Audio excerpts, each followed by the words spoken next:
I'm recording. There we go. Great. Okay. And now I can leave the meeting. Talk to you soon. Take care.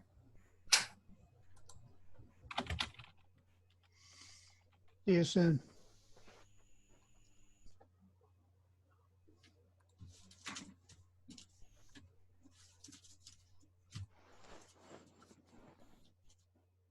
So how do we make this practical? That's a great question. And I don't think anybody's ever thought to ask that before. So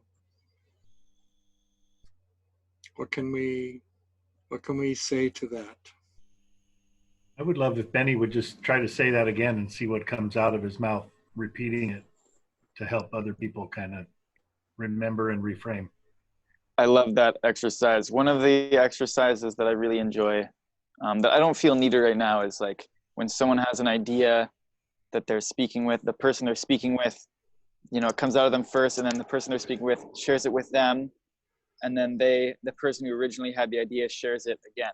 But I'm okay just skipping straight to the second part, which is that we, as in the many conversations, including the few that I've been a part of with this Novasutras discussions, is that there is so much going on because everything is so deep and so far-reaching and so interconnected that those of us who are aware of it all, the problems and the realities, and in discussions like this amongst on this topic, we just get lofted. And so how can we continue to be informed by an understanding of how things are at a large scale, continue to be inspired by a vision of how things at a large scale, at a full scale, can be carried forward, what this new future might look like? How can we hold those two huge esoteric places while manifesting the vision in a practical manner? Let me rephrase that.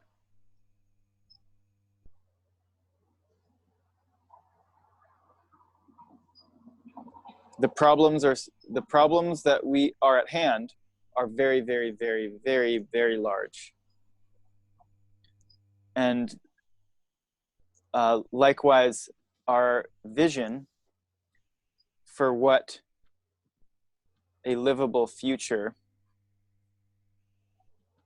could be and needs to be is also very, very large. How can we participate in funneling these two realms of understanding down into on-the-ground manifestation of that vision in a practical way?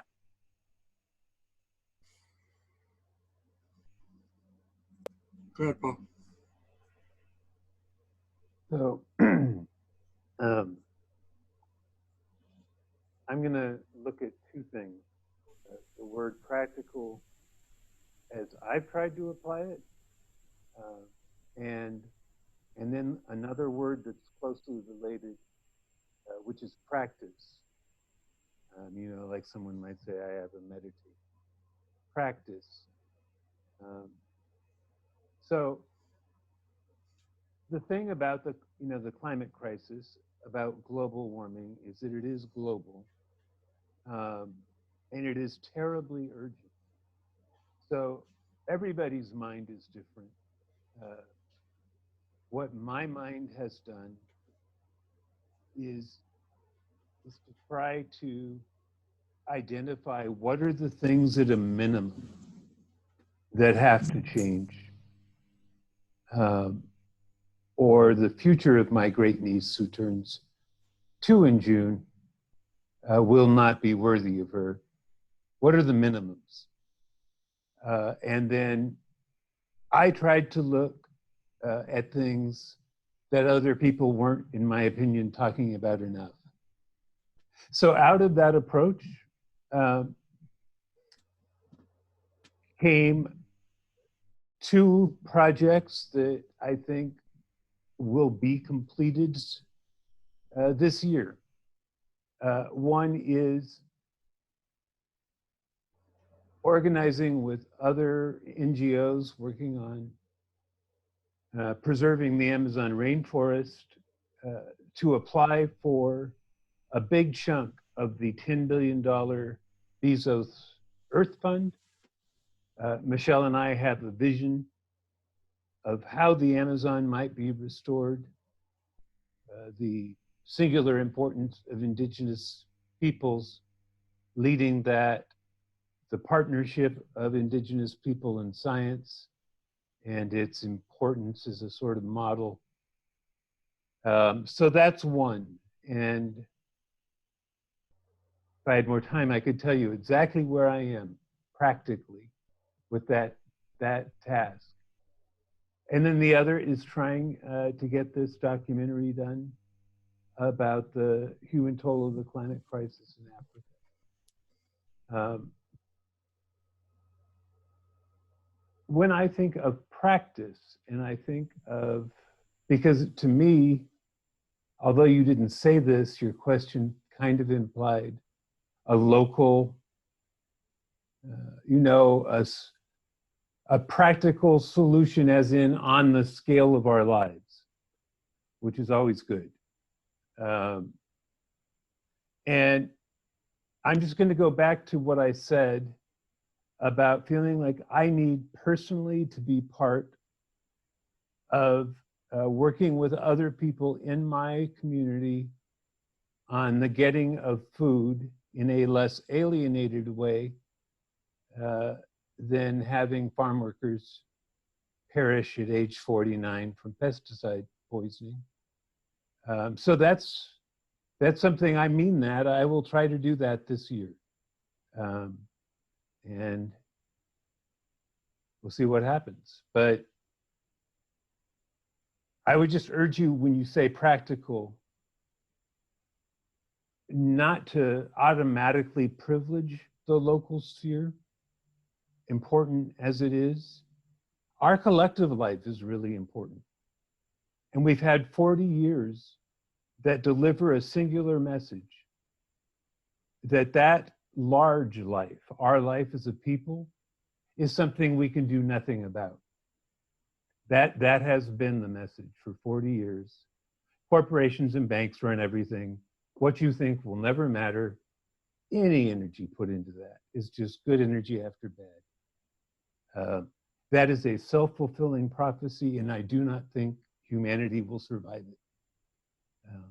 So just a little passion from me on being mindful about how we use that word practical, because I don't think abandoning politics is practical. I agree with you. And maybe we can change the word practical to felt. Does that resonate with people?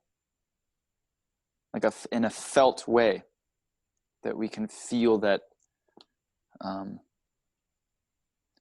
that there is tangibility as opposed to esotericity. And I hear you. And I think we're in a situation where it's yes and. I don't want to get into warring camps between global versus my neighborhood kind of a thing.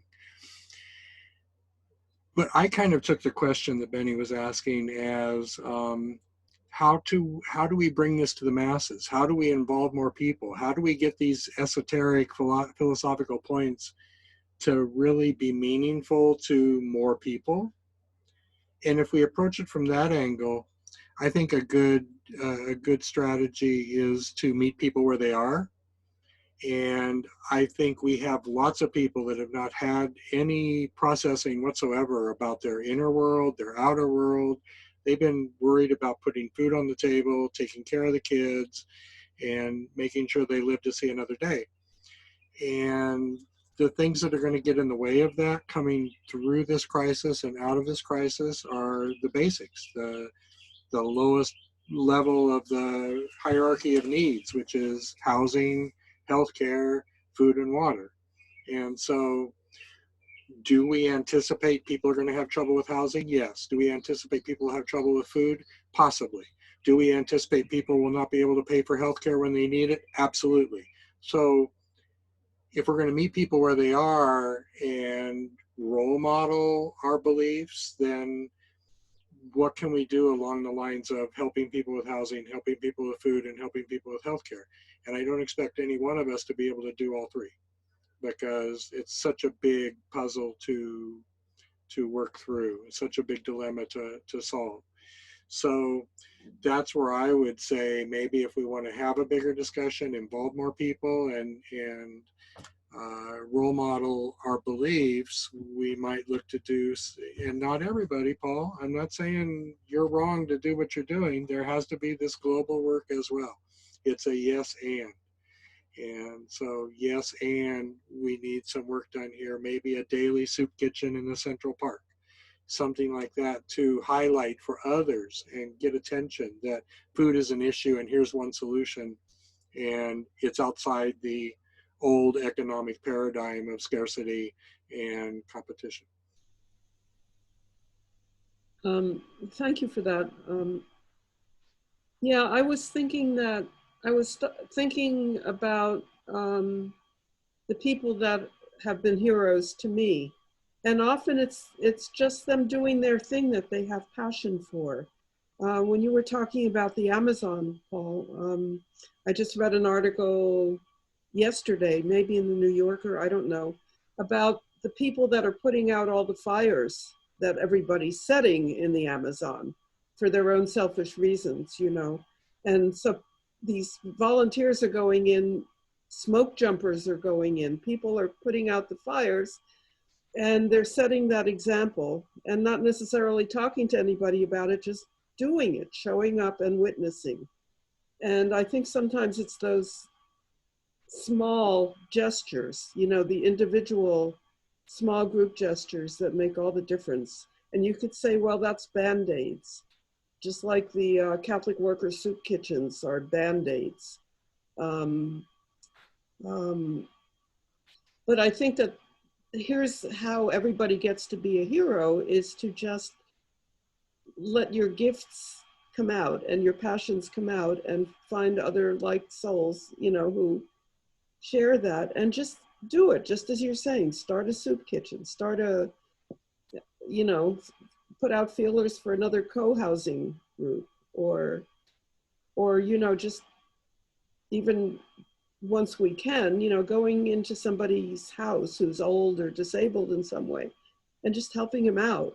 I think it's those things that other people can pay attention to, and wow, I know that that's been the case in my life. Just the people that have been such examples to me. I have a very strong example, which I think led me to the Quakers and some of my peace work, you know, especially during Vietnam, was that I ended up joining the Quaker meeting in Baltimore, where the man who immolated himself in front of the Pentagon came from. And I got to know his widow.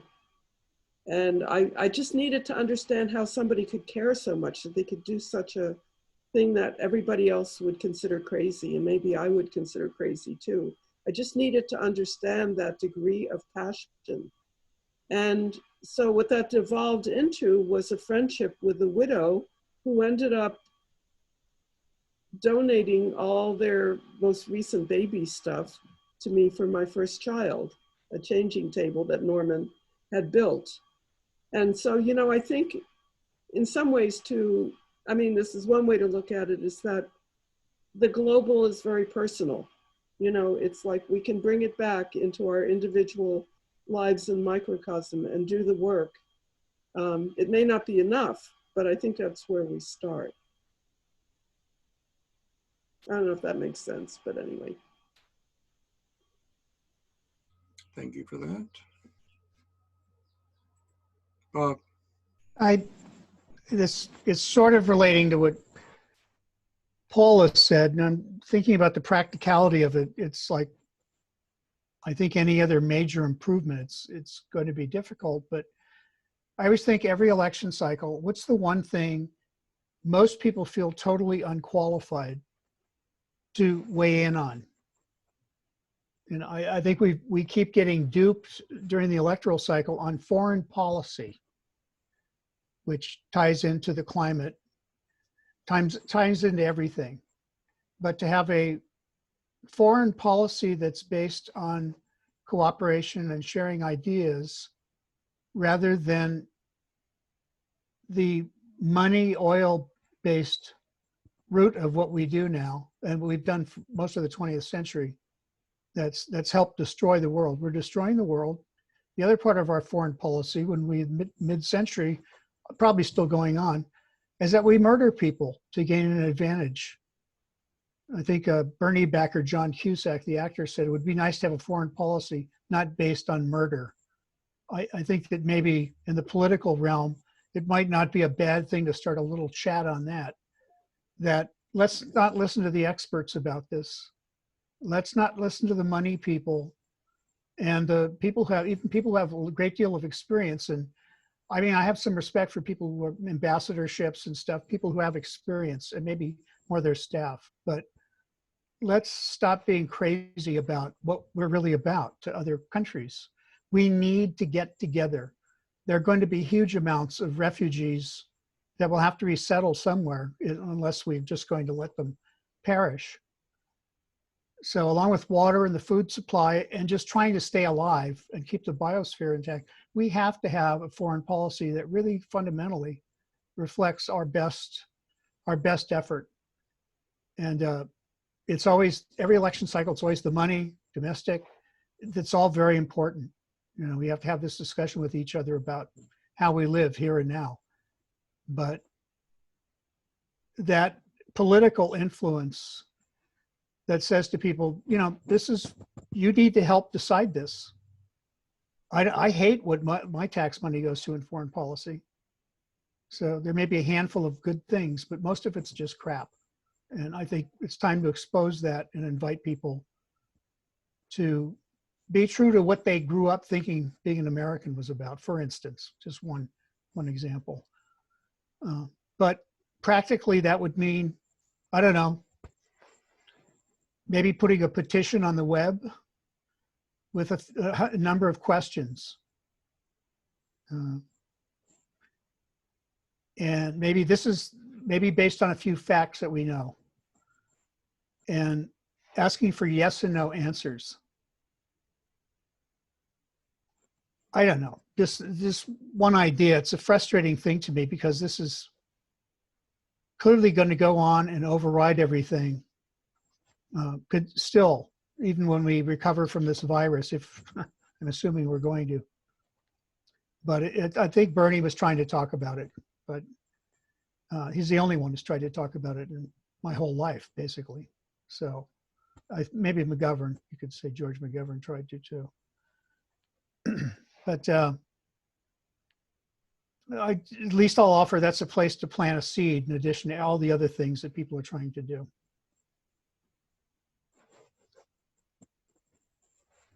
Thank you, Bob. How's that going for you, Benny? How are you? How is this conversation going for you? Is it pointing at what you were hoping for it to point at?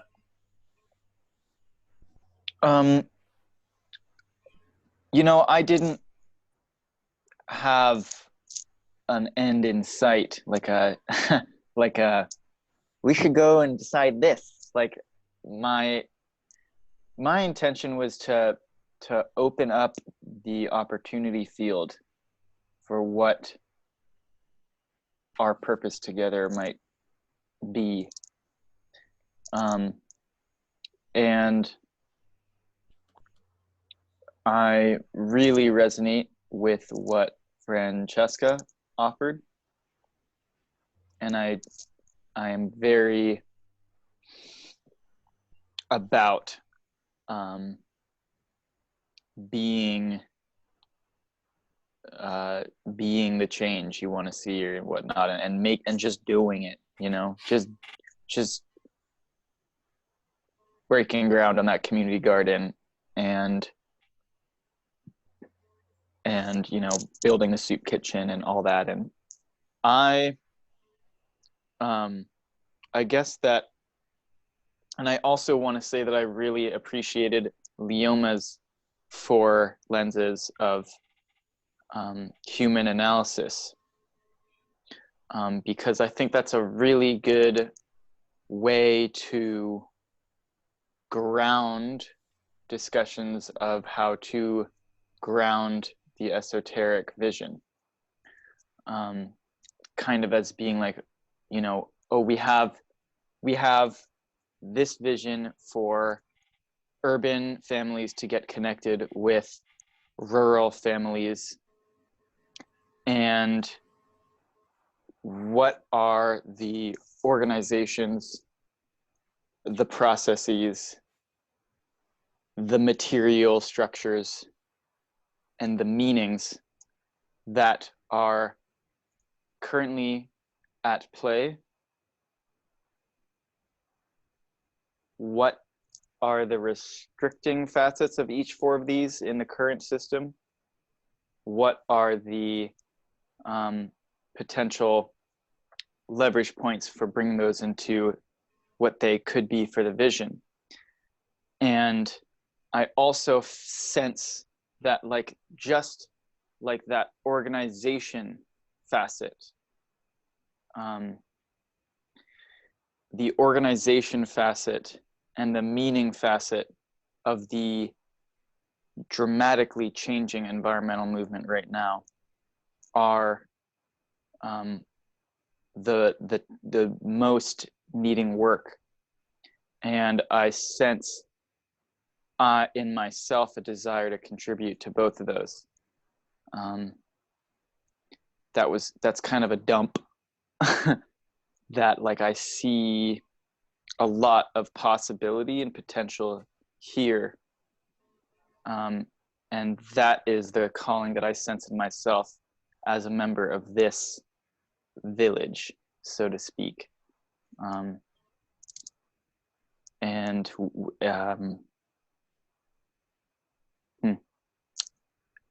I don't know if that really, that was kind of a flow of consciousness, but I hope that's useful here now. Yeah, absolutely is. Go ahead, Leoma. It's Fritjof Capra who's the one who put those forward. And Say the name again. Fritjof, Fritjof, Capra. And to just note that it's patterns of organization. So that would include, in addition to organizations, things like whether or not it's a hub pattern or a network pattern or a, you know, there are various ways to look at that. And the process is one way you can look at how to move things and how leverage points are, because through time, what are the feedback cycles?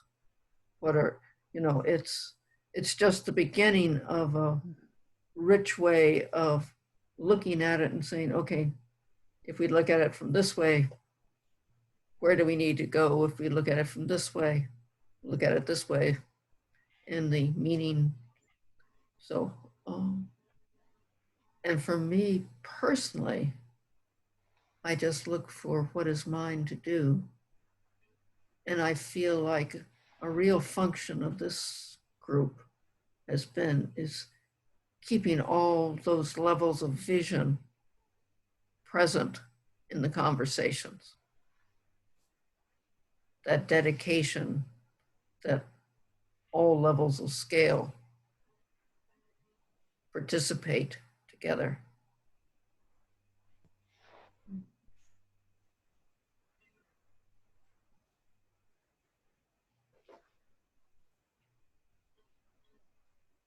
Thank you. I am wondering if you might be open to, I don't know, Michelle like reached out at the end there to ask me if I'd like to facilitate a discussion on the question that I posed when we come back together.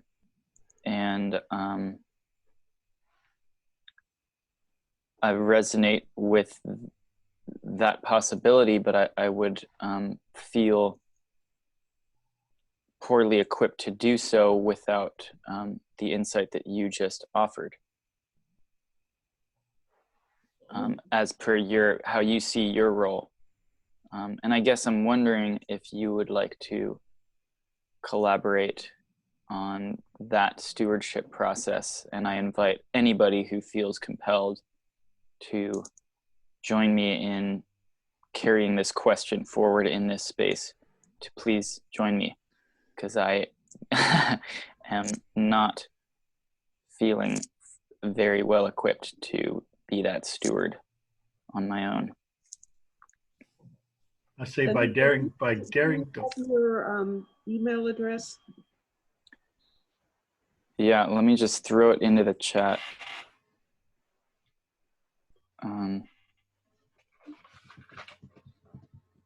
Peter, go ahead and make your comment. I was going to say to you, Benny, by merely you bringing the question into the space, you have proven your ability to steward. And to do it as a 26-year-old? How old are you? I'm 24. So please get that. You're dealing with, I think I might be the next youngest at 57 and on up into our 60s and maybe even above that. And 75, okay? That breathe that in for a second and see what you brought out here for all of us to see and feel from a different lens, right? Because it's a different lens to be in the body of a young person trying to navigate this and wanting to do as much as it sounds like you're wanting to do, and receiving such a big calling, and then dealing with how do I hold this, and asking for the help you need, and being in a circle with elders and others who have been on this quest, and you're doing it perfectly, and asking for help and receiving every one of us is going to say, yes, I want to help you. Right? You may as well just not even have to email him, right?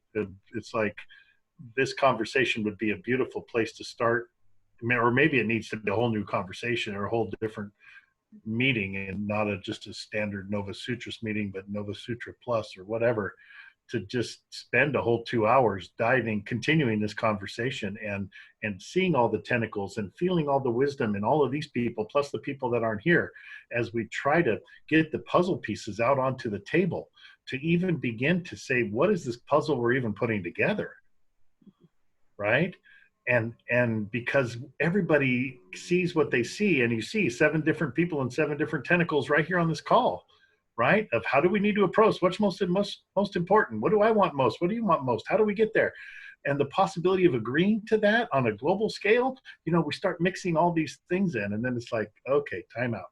We need to step back and get a bigger table and spread these pieces out and give ourselves time to even dream up what this is that we're even talking about. That's how I see it. Thank you. Thank you. So I hate to be the party pooper, but Time to go. It is. Leave a space for anything else that needs to be said. And then sadly, I have other things I need to get onto also. Well, Benny has a song that we're all going to sing together as a closing hymn. Benny, what's the song? The song is Strength in One by Trevor Hall, but there's only one phrase that I think we can speak, which is